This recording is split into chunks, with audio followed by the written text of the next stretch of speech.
안녕하십니까. 사랑하는 성도 여러분, 오늘 기도에 나오신 여러분들을 주님의 이름으로 환영하고 축복합니다. 이제 함께 찬송가 380장 나의 생명 되신 주를 함께 부르시겠습니다.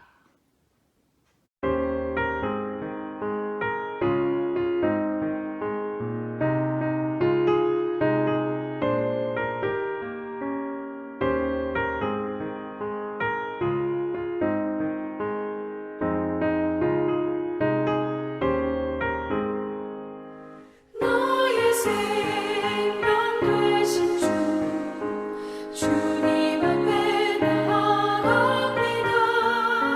주의 흘린 보혈로 정케 하사 받아주소서. 날마다 주를 찬송하겠네. 주의 사랑 줄로서 나를 굳게 잡아매소서. 괴로운 세상 지낼 때 나를 인도하여 주소서. 주를 믿고 나가면 나의 길을 잃지 않겠네. 날마다 주를 찬송하겠네. 주의 사랑 줄로서 나를 굳게 잡아매소서.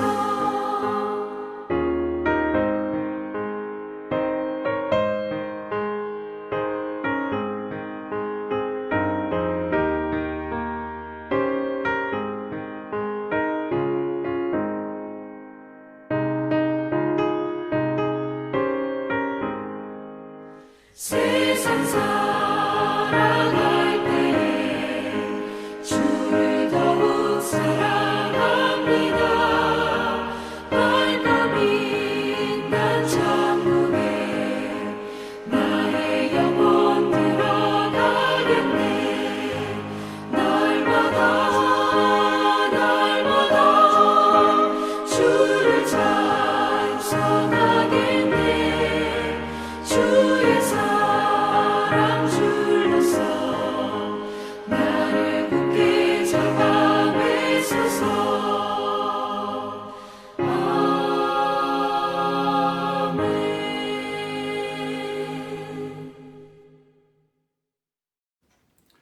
같이 기도하시겠습니다. 고마우신 하나님 아버지, 지난밤에도 저희들을 잘 쉬게 해주시고 우리의 영과 혼과 육체에 휴식을 주신 하나님께 감사드립니다. 오늘 아침 일찍 일어나서 이렇게 주님의 얼굴을 구하며 주님을 찬송하고 예배하오니 우리의 찬송과 경배를 받아 주옵소서.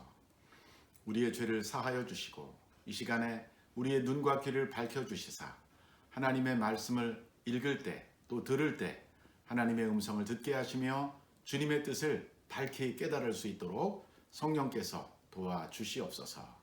예수 그리스도의 이름으로 기도합니다. 아멘. 오늘 아침 우리가 함께 묵상하실 말씀은 베드로 전서입니다. 베드로 전서 2장 11절부터 25절 말씀입니다. 사랑하는 자들아, 거류민과 나그네 같은 너희를 권하노니 영혼을 거슬러 싸우는 육체의 정욕을 제어하라. 너희가 이방인 중에서 행실을 선하게 가져 너희를 악행한다고 비방하는 자들로 하여금 너희 선한 일을 보고 오시는 날에 하나님께 영광을 돌리게 하려 함이라. 인간의 모든 제도를 주를 위하여 순종하되 혹은 위에 있는 왕이나 혹은 그가 악행하는 자를 징벌하고 선행하는 자를 보상하기 위하여 보낸 총독에게 하라. 곧 선행으로 어리석은 사람들의 무식한 말을 막으시는 것이라. 너희는 자유가 있으나 그 자유로 악을 가리는 데 쓰지 말고 오직 하나님의 종과 같이 하라. 뭇 사람을 공경하며 형제를 사랑하며 하나님을 두려워하며 왕을 존대하라. 사환들아, 범사에 두려워함으로 주인들에게 순종하되 선하고 관용하는 자들에게만 아니라 또한 까다로운 자들에게도 그리하라. 부당하게 고난을 받아도 하나님을 생각함으로 슬픔을 참으면 이는 아름다우나 죄가 있어 매를 맞고 참으면 무슨 칭찬이 있으리요. 그러나 선을 행함으로 고난을 받고 참으면 이는 하나님 앞에 아름다우니라. 이를 위하여 너희가 부르심을 받았으니 그리스도도 너희를 위하여 고난을 받으사 너희에게 본을 끼쳐 그 자취를 따라오게 하려 하셨느니라. 그는 죄를 범하지 아니하시고 그 입에 거짓도 없으시며 욕을 당하시되 맞대어 욕하지 아니하시고 고난을 당하시되 위협하지 아니하시고 오직 공의로 심판하시는 이에게 부탁하시며 친히 나무에 달려 그 몸으로 우리 죄를 담당하셨으니 이는 우리로 죄에 대하여 죽고 의에 대하여 살게 하려 하심이라. 그가 채찍에 맞음으로 너희는 나음을 얻었나니 너희가 전에는 양과 같이 길을 잃었더니 이제는 너희 영혼의 목자와 감독 되신 이에게 돌아왔느니라. 오늘 저는 그리스도의 자취를 따르는 순종의 사람이라는 제목으로 잠시 은혜를 나누고자 합니다. 오늘 본문은 바로 베드로전서 2장의 후반부였습니다. 11절 읽어보면 이런 말씀이 나옵니다. 우리는 바로 이 세상의 거류민과 나그네와 같다라고 베드로 사도는 말합니다. 그래서 잠시 지나가는 과객이라는 것이죠. 이 땅에 영원히 살 존재들이 아니라는 것입니다. 그런데 우리가 이 세상을 살아갈 때 우리에게는 끊임없이 육체의 정욕이 일어나고 이 육체의 정욕, 다시 말하면 욕심 또는 악한 정욕이 우리의 영혼을 거슬러 싸운다는 것입니다. 우리가 하나님을 알게 되고 예수님을 믿게 되면 우리 영혼은 거듭나서 비록 몸은 이 땅에 있지만 우리의 영혼은 하늘에 속한 사람들이 되는 것이죠. 신령한 제사장들이 되는 것입니다. 그런데 아직 우리는 완벽하지 않습니다. 완전하지 않습니다. 우리 안에는 아직도 타락한 아담과 하와의 본성이 남아 있습니다. 그래서 욕심이나 유혹이나 시험을 당하고 그런 것들은 우리들의 선한 양심과 하나님을 향한 거룩한 욕심과 배치가 되는 것이죠. 사도 바울은 이것을 갈라디아서에서 이렇게 표현했습니다. 육신의 소욕은 성령을 거스리고 성령의 소욕은 육체를 거스리려니 이 두 가지가 우리 안에 항상 있어서 우리가 원하는 바를 행하지 못하게 한다라고 하였습니다. 다시 말하면 우리 안에 두 마리의 말이 서로 대립하고 있는 것입니다. 성령의 소욕과 육체의 소욕이라는 이 반대 세력이 싸우고 있는 것이죠. 그래서 여기에 대한 처방이 있습니다. 그것은 우리가 이 세상에 영원히 사는 존재가 아니라는 것을 깨닫고 인정하는 것입니다. 그리고 우리는 바로 하늘에 속한 사람이요 영원한 세상을 향해 나아가는 사람인 것을 기억하는 것입니다. 12절에서 베드로 사도는 우리가 이 세상에서 어떻게 살아가야 될지를 가르쳐주고 있습니다. 우리는 이방인들에게 둘러싸여 있습니다. 어떻게 보면 우리는 영적인 외국인과 같이 살아가는 것입니다. 그래서 특별히 이 이방인들, 하나님을 믿지 않는 불신자들이 우리의 삶을 지켜보고 있는데 우리가 행실을 선하게 가질 필요가 있다라고 말합니다. 왜냐하면 저 사람들은 하나님은 보지 못하고 하나님을 믿는다고 고백하는 여러분과 저를 바라보고 있기 때문입니다. 그래서 우리가 죄를 짓고 서로 미워하고 시기하고 속이고 거짓말하고 그러면요. 하나님은 안 계셔. 저 사람들을 보니까 하나님이 계시면 저럴 수가 없어 라고 말한다는 것이죠. 그래서 우리는 세상에서 교회가 좋은 일을 많이 하고 정말 좋은 크리스찬들이 많은데 어쩌다가 일부 유명한 예를 들면 목사님이라든가 영적인 지도자가 타락하거나 범죄를 할 때 세상은 큰 소리로 교회를 공격할 거리를 갖게 되는 것입니다. 그래서 우리는 항상 세상에 살 때 선한 행실을 가져야 되는데 그것은 선한 행실로 구원받아서가 아니라 바로 하나님에게 영광을 돌리고 우리를 믿지 않은 사람들의 비방을 막기 위해서 그렇게 살아야 된다라고 오늘 본문은 말하고 있습니다. 또 13절에 가보니까 베드로 사도는 우리에게 말하기를 인간의 세운 모든 제조에 주님을 위해서 권위에 복종하라라고 말합니다. 사실 베드로가 이 편지를 쓸 때만 하더라도 로마가 세계를 지배할 때였고요. 그리스도인들은 로마 황제의 심각한 박해 속에 직면해 있었습니다. 그러니까 인간적으로는 참 미운 사람들이죠. 황제가 밉고 황제가 세운 모든 총독도 미운 존재인데 놀랍게도 베드로는 오히려 역설적으로 그들을 존중하라, 그들의 권위에 복종하라 그렇게 말하고 있는 것입니다. 왜냐하면 비록 그 악한 권세일지라도 일단 세상의 모든 권세는 하나님이 허락하에 세워진다는 것을 알았기 때문입니다. 비록 악한 정권일지라도 쿠데타를 통해서라든가 그러한 무력을 통해서 정권을 잡아도 일단 정권을 잡게 되면 죄를 격려하지 않습니다. 죄인들은 체포해서 감옥에 집어넣죠. 그리고 선한 사람, 착한 일한 사람들은 막 상을 줍니다. 대통령상도 주고 총리상도 주고 그래요. 왜냐하면 정권을 잡은 사람들은 그 정권이 안정되기를 바라기 때문에 선을 격려하고 악을 징벌하는 것이죠. 그래서 이 권위라고 하는 것은 근본적으로 선을 격려하고 악을 징벌하는 그런 속성이 있기 때문에 그 권세에 복종함으로 세상의 질서를 세우라는 그런 의미입니다. 예외가 하나 있습니다. 악한 정권이 악한 일을 계속 행하고 하나님을 부인하고 하나님이 없다고 말하고 하나님을 믿는 사람들을 박해할 때 그때는 우리가 하나님을 위해서 목숨을 걸고 정말 우리가 대항을 해야 되겠죠. 그래서 때로는 순교자가 나왔던 것입니다. 순교자들은 죽음으로써만 자신의 믿음과 하나님에 대한 충성을 고백했던 사람들입니다. 이 땅에서는 억울하게 일찍 목숨을 잃어버렸지만 마지막 날 주님이 오셔서 심판이 끝나고 나서 상급을 주실 때 순교자들이 가장 큰 상급과 영광을 받게 될 것입니다. 왜?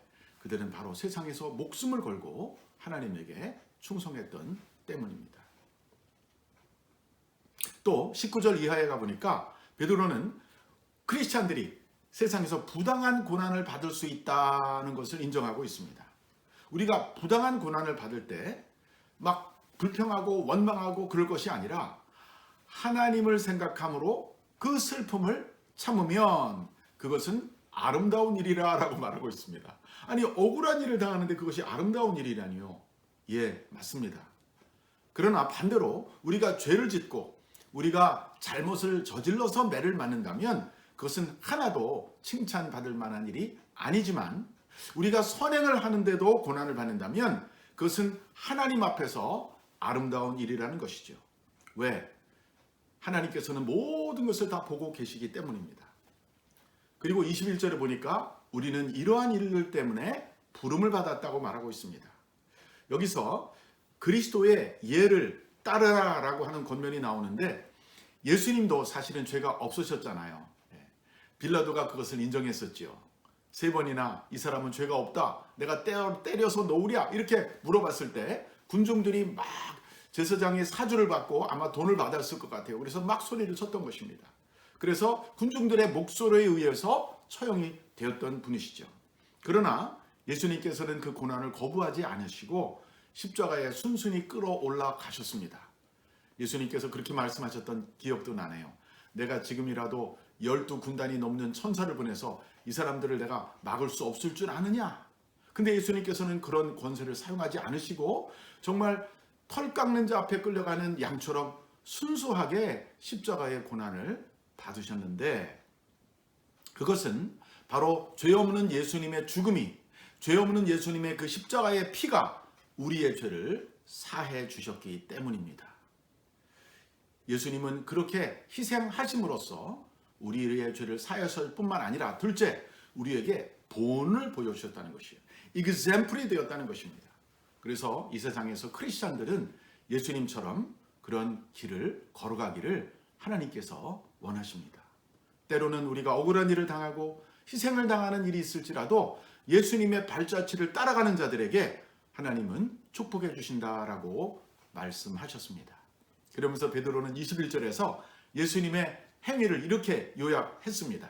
그는 죄를 범하지 아니하시고 그 입에 거짓도 없으시며 욕을 당하시되 맞대어 욕하지 아니하시고 고난을 당하시되 위협하지 아니하시고 오직 공의로 심판하시는 이에게 부탁하시며. 그러니까 예수님은 아무것도 안 한 것 같지만 사실은 한 가지는 하셨습니다. 그거는 지금은 나에 대해서 부당한 심판과 부당한 재판과 부당한 죽음이 주어지지만 이 일을 행한 사람들은 하나님께서 심판해달라고 하나님에게 맡기셨다는 것입니다. 그리고 그 다음 구절에 이런 말씀도 있습니다. 친히 나무에 달려 그 몸으로 우리 죄를 담당하셨으니. 자, 그러니까 예수님이 십자가에 달린 것은 우리 죄를 담당하기 위한 죽음이었어요. 단순한 억울한 죽음을 넘어서서 우리를 위한 죽음을 당하신 것입니다. 그 다음에 베드로가 이렇게 이유를 설명합니다. 이는 우리로 죄에 대하여 죽고 의에 대하여 살게 하려 하심이라.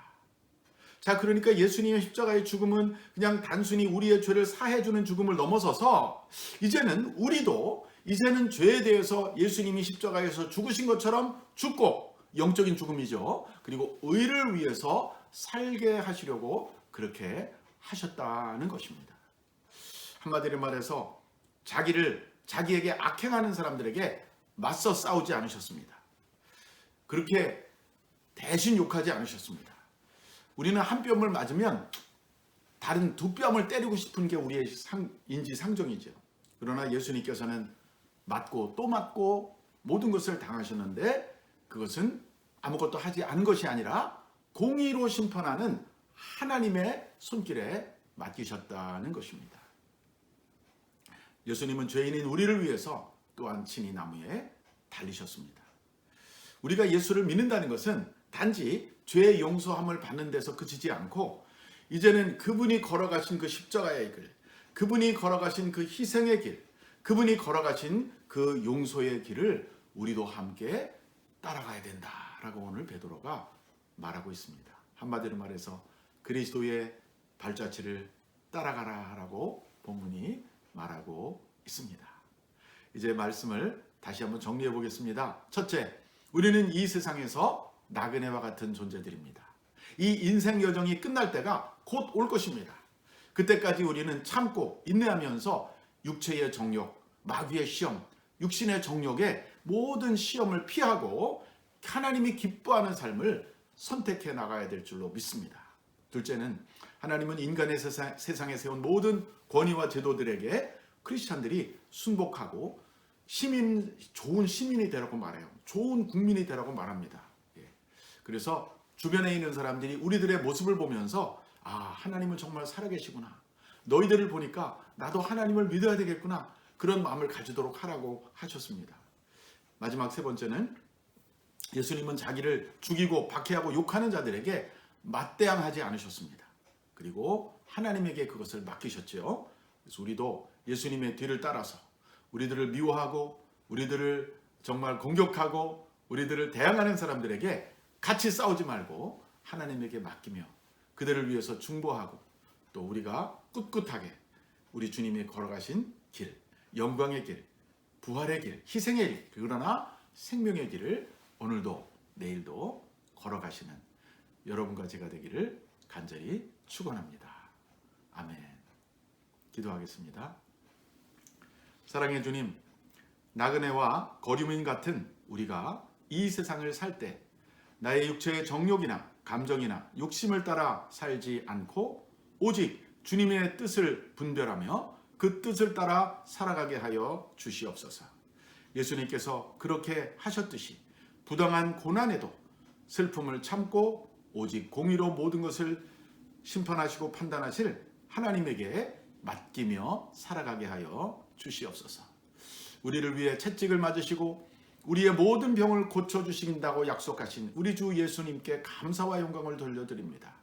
우리의 영혼이 더 이상 방황하지 않고 이 땅에서 영원한 목자가 되시는 주님의 품으로 돌아가서 주님 앞에 나아가는 그날까지 이 세상에서 남아있는 삶을 목자의 인도함을 받고 목자의 음성을 들으며 하루하루 살아가는 우리 모두가 되게 하여 주시옵소서.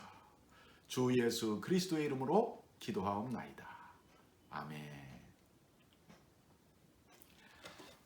이제 남은 시간 여러분 각자 있는 자리에서 기도하시고 새벽 기도를 마치시기 바랍니다. 오늘 이 아침 기도에 참여해 주신 여러분에게 다시 한번 감사드리고 오늘도 승리하는 복된 하루가 되시기를 축복합니다. 감사합니다.